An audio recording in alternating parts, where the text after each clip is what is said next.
এই ছবি আপনাদের দেখাচ্ছিলাম শহর কলকাতা এবং পাশাপাশি জেলাতেও মানুষের ঢল নেমেছে। শহর কলকাতার উত্তর দক্ষিণ পূর্ব পশ্চিম একেবারে ঠিক ঠিক করছে মানুষজন, প্যান্ডেলে প্যান্ডেলে এই মুহূর্তে একেবারে জনস্রোত। আমাদের দুই প্রতিনিধি এই মুহূর্তে রয়েছেন, আমার সঙ্গে রয়েছেন মৌমিতা চক্রবর্তী চেতলা অগ্রণী থেকে এবং রয়েছেন ম্যাড্রিক স্কোয়ার থেকে অয়ন ঘোষাল। যেটা প্রথমে আমি মৌমিতার কাছে চলে যাব, চেতলা অগ্রণী পুজো এবং সেখানে এই মুহূর্তের ছবিটা প্রথমেই মৌমিতা তোমার কাছে জানতে চাইবো।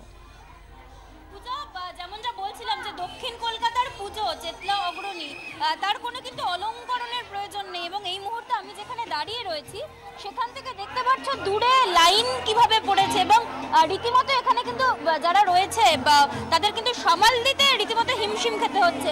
অন্যদিকে আমি একটুখানি ওদের সাথে আড্ডা মারছিলাম, কারণ পুজো মানে তো শুধু ঠাকুর দেখা বা প্যান্ডেল হপিং করা নয়, পুজো মানে অনেকটাই আড্ডা এবং সাজগোজের একটা কম্পিটিশন চলে নিজেদের মধ্যে। তো কথাটা শুনেই সবাই হাসছে। নিজেদের মধ্যে কম্পিটিশনটা কেমন হচ্ছে সাজগোজের?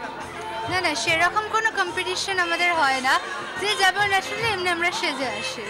কটা জামা কাপড় কেনা? হ্যাঁ, এবছর পুজোয় অনেকগুলো জামা কাপড়ই হয়েছে। কটা, সংখ্যাটা জানতে? 12-13টা হয়েছে। আরো প্ল্যান আছে পুজোর মধ্যে আরো কেনাকাটা? হ্যাঁ, পুজোর মধ্যে আরো শপিং এর প্ল্যান আছে? না, আর তো শপিং করার প্রশ্নই নেই, কারণ এখানেই কাটাবো। সো শপিং করতে যাওয়ার মতো সময়টা। কার বেশি সাজটা ভালো হচ্ছে এই কম্পিটিশন চলছে? না, সেরকম কোনো ব্যাপার নেই, যে যেরকম কেউ অল্প সাজতে ভালোবাসে, কেউ বেশি সাজতে ভালোবাসে। যেমন আমি ভীষণ সাজতে ভালোবাসি, মানে এমন কোনো মেকআপ নেই যেটা আমার। মেকআপ তো বৃষ্টির জন্য ধুয়ে যেতে পারবে, এই টেনশনটা হয়নি? হ্যাঁ, একটু তো টেনশন হয়েছিল, but still it's okay. But যেহেতু ওয়াটারপ্রুফ মেকআপ পরে আছে, অসুবিধা নেই। সাজটা কি বিশেষ কারোর কথা মাথায় রেখে? হ্যাঁ, সেরকম কিছু একটা, বাট সে এখন নেই তো কিছু বলারও নেই আর কি। ওর উত্তরেই সবটা বোঝা গেল। আর একটা জিনিস পূজা, আমি জানি যে তুমি স্টুডিওতে বসে রয়েছো, তাই তুমি কিছুটা হলেও মিস করবে আমি বা 24 ঘন্টার দর্শকদের তোমার মাধ্যমে এবং এই ক্যামেরার মাধ্যমে, যেটা ওরা নিজেরাও তৈরি করে রেখেছে। ঢাকি ভাইদের ঢাকের আওয়াজ দাদা একটু শোনাবেন নাকি? একটু ঢাকের আওয়াজ আমরা শুনবো তো, শোনান একটু। এবং তার সঙ্গে পাল্লা দিয়ে হবে নাচও, সেটা একটুখানি দেখতে পারো। চেতলা অগ্রণী রীতিমতো কিন্তু জমে উঠেছে। একদিকে যেমন ঢাকির বাদ্যি বাজছে, তেমনই কিন্তু হচ্ছে ডান্স।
24 ঘন্টার বিচারে বেস্ট থিম মেকার চেতলা অগ্রণী ছবি আপনারা দেখতে পাচ্ছেন, একেবারে জমে উঠেছে সেখানকার পুজোয়। একদিকে তো মানুষের ভিড় রয়েছে, অন্যদিকে ঢাকের তাল এবং তার সঙ্গে এই মুহূর্তে যারা উপস্থিত রয়েছেন প্যান্ডেলে তাদের নাচ। অন্যদিকে ম্যাড্রিক স্কোয়ার সেখানে কি চলছে? রাত অনেকটাই গড়ালো, সেখানে আড্ডা কি আরো জমে উঠেছে? জানবো অয়ন ঘোষালের কাছ থেকে। অয়ন, আড্ডা কি আরো জমে উঠেছে?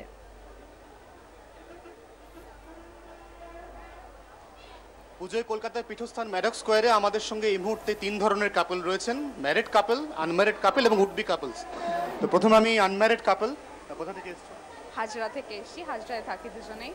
কতক্ষণ ধরে আড্ডা, মানে যেটাকে আমরা প্রেম আর বললাম? 10 years চলবে। ওকে, আজকে সারা রাত হোপফুলি। কি কি এক্সপেকটেশনস রয়েছে গার্লফ্রেন্ডের সারা পুজোতে? এক্সপেকটেশন সেরকম ভাবে তো নেই, আমার অনেকদিন ধরে দেখে আসছি, সে আলাদা নাও নেই, তাই তো? আলাদা এক্সপেকটেশন কিছু নেই, মানে এতদিন ধরে দেখে আসছি তো, তা আলাদা এক্সপেকটেশন নেই। ওনার আপনার কাছে এই পুজোর 4টে দিন কি কি এক্সপেকটেশনস রয়েছে? উনার মানে ওরা আমার কাছে, আমার মনে হয় না, ও সেটা ওকে জিজ্ঞেস করলে বেটার হবে মনে হয়। আপনি তো বলতে পারবেন। এক্সপেক্টেশন এবার ম্যারেড কাপেলে আসি, ম্যাডক্স স্কোয়ার থেকে কি প্রেম শুরু হয়েছে? না, ম্যাডক্স স্কোয়ার থেকে প্রেম না, বাট আফটার প্রেম ম্যাডক্সে দেখা করাটা ছিল। কি কি এক্সপেকটেশন হয়েছে? একটু বেশি করে সময় কাটাবো ফ্যামিলি মেম্বারদের সাথে, একেও একটু সময় দেবো, এটাই। অনেকটা দূর থেকে ম্যাডক্স স্কোয়ারে এসছো, হাওড়া থাকো তুমি, তাই তো? কিসের এক্সপেকটেশন নিয়ে ম্যাডক্স স্কোয়ারে? শুধু ঠাকুর দেখা, নাকি তার সঙ্গে যদি কিছু বাড়তি পাওনা পাওয়া টাওয়া যায়? বাড়তি পাওনা তো আজকাল সবাইরই but yes I am with my friends, so after a long week I am enjoying thoroughly. তো এরপরে অ্যাডিশনাল কিছু বেনিফিট পেলে ভালোই। ম্যাডক্স স্কোয়ারের যে ঠাকুর, যে প্রতিমা, তার কাছে শুধুমাত্র এই বিদ্যা, বুদ্ধি, ঐশ্বর্য এগুলো ছাড়াও মানুষ আর একটা কিছু চায়, যেহেতু এটা ম্যাডক্স স্কোয়ার। কি চাইলে? ম্যাডক্সে তো শুধু ঠাকুর বা প্যান্ডেল নয়, ম্যাডক্সের এই অ্যাম্বিয়েন্সটা হচ্ছে সব থেকে ইম্পর্টেন্ট। একটা ইয়াং ক্রাউড থাকে, একটা আলাদা একটা এন্টারটেনমেন্ট থাকে এখানে, তো সেটা সব থেকে অ্যাট্রাক্ট করে সবাইকে, স্পেশালি ইয়াং লোকেদের। আমরা ছোটোবেলা থেকে দেখে আসছি ম্যাডক্স ছাড়া পুজো ভাবাই যায় না জাস্ট। তো এই যে তোমরা গ্রুপটা বেরিয়েছো, তো প্রচুর প্ল্যানস রয়েছে, প্রচুর খরচ খরচা রয়েছে, তো কি কি প্ল্যানস রয়েছে? নিশ্চয়ই প্রায় 10:30, 10:35 বাজে একটা ইটিং আউটের নিশ্চয়ই প্ল্যান রয়েছে। কোথায় হবে সেটা? কতক্ষণ বাদে হবে? অবভিয়াসলি একটা রেস্টুরেন্টেই হবে। তো এখন বন্ধুদের সাথে একটু আড্ডা হবে, তো তারপরে ইটিং আউটের জন্য বেরোবো আমরা। তো দেখি কোনটাতে ভালো কি পাই। অনেকে বলে যে পুজোতে বিভিন্ন প্যান্ডেল না ঘুরে ম্যাডক্স স্কোয়ারে এসে মানুষ ঘন্টার পর ঘন্টা বসে থাকে। এটা কি ভালো লাগে, নাকি মনে হয় যে অন্য যে পুজোগুলো, যেমন আমাদের অন্যান্য করেসপন্ডেন্টরা রয়েছে, কেউ দেশপ্রিয় পার্কে, হাজারহাট, কেউ একডালিয়াতে রয়েছে, ভীষণ পপুলার পুজো, কেউ সুরুচি সঙ্গে রয়েছে, কিন্তু ম্যাডক্স স্কোয়ারে যে ঘন্টার পর ঘন্টা কাটিয়ে দেবো, এর সিক্রেটটা কি, কারণ? Charm, I think the charm, এই পুজোটার এটা this is the most important thing, the young crowd, সেটার জন্যই লোকে বেশি আসে, মোর দ্যান দ্য থিম বা হোয়াট এভার। সেইটা তো কখনো সেটা একেবারে সেই চার্ম ডেফিনেটলি তুমি এই মুহূর্তে ফিল করছো। তুমি অনেক রয়েছো, আজ সন্ধ্যাটা পুরোই তুমি ম্যাডক্স স্কোয়ারে কাটালে, এবং তোমার সময়টা যে ভালো কাটছে সেটা আমরা অনেক বুঝতে পারছি। অয়ন, আপাতত তোমাকে অনেক ধন্যবাদ। অয়ন ঘোষাল এবং মৌমিতা, তোমাকেও ধন্যবাদ। পরবর্তীকালে তোমাদের কাছে ফিরে যাবো। মৌমিতা এবং অয়ন আমাদের দুই প্রতিনিধি ছিলেন আমাদের সঙ্গে। অন্যদিকে কোয়েল মল্লিকের বাড়িতে পুজো হয় এবং পুজোতে তার কি প্ল্যান আমাদের প্রতিনিধিকে জানালেন তিনি। বাড়ির পুজোর গল্প শোনালেন রঞ্জিত মল্লিকও। আমরা এই মুহূর্তে রয়েছে ভবানীপুরের মল্লিক বাড়িতে। 1925 সাল থেকে এই ঠাকুরদালান নিয়ে পুজো হয়ে চলেছে, আর আমরা সঙ্গে পেয়ে গেছি এই মল্লিক বাড়ির অন্যতম গুরুত্বপূর্ণ দুই সদস্যকে। আমার সঙ্গে রয়েছেন রঞ্জিত মল্লিক এবং কোয়েল মল্লিক। প্রথমেই রঞ্জিত বাবুর কাছে জানতে চাইবো, 1925 সাল থেকে এই ঠাকুরদালানে পুজো হচ্ছে, এই বাড়ির পুজোর ঐতিহ্য তো একদম আলাদা। এই বাড়িতে, আমাদের বাড়িটা 12 মাসে 13 পার্বণ। এই যে দালান দেখছেন, এখানে শুধু দুর্গা না, দুর্গা, সরস্বতী, লক্ষ্মী, কার্তিক, গণেশ সব পুজোই এখানে হয়। আর ভেতর বাড়িতে আরেকটা এরকম দালান আছে, সেখানে শুধু অন্নপূর্ণা পুজো হয়। তো এই পুজোটা তো আমরা সাংঘাতিক রকম এনজয় করি। পুজোর যে আধ্যাত্মিক দিকটা আছে সেটা তো একটা দিক, আর এই যে সকলকার সঙ্গে দেখা হচ্ছে, একটা গেট টুগেদার আনন্দ, এটাও আমাদের কাছে সমান মানে অ্যাকসেপ্টেবল জিনিস। সাংঘাতিক এনজয় করি আমরা। ভীষণ ভগবান মানি এবং আমার প্রত্যেকটা সময়, শুধু অনেকে ভাবে যে মানে দুঃখের সময় ঠাকুরের সঙ্গে কথা বলেন, তেমন নয়। আমার প্রত্যেকটা মুহূর্তে মুহূর্তে সারা বছর সব সময় কোনো না কোনো একটা কানেক্ট থাকে, আর সবসময় মনে হয় ঠাকুরকে থ্যাঙ্কসও জানাই, কারণ ঘুম থেকে উঠে আমার মনে হয় সেটাই সব থেকে বড় জিনিস, about being thankful to god for everything that he has given or she has given. পুজো মানে খাওয়া দাওয়া, জমজমাট আনন্দ। আপনি বলছিলেন সকলের সাথে দেখা হওয়া, পরিবারের সকলের সাথে দেখা হওয়া, সেটার কথা যদি একটু বলেন। পুজোতে বললাম না, সপ্তমী, অষ্টমী, নবমী আমরা স্ট্রিক্টলি ভেজিটেরিয়ান। আমরা এখানে বাড়িতে মাছ, মাংস, ডিম, পেঁয়াজ কিছু ঢুকবে না।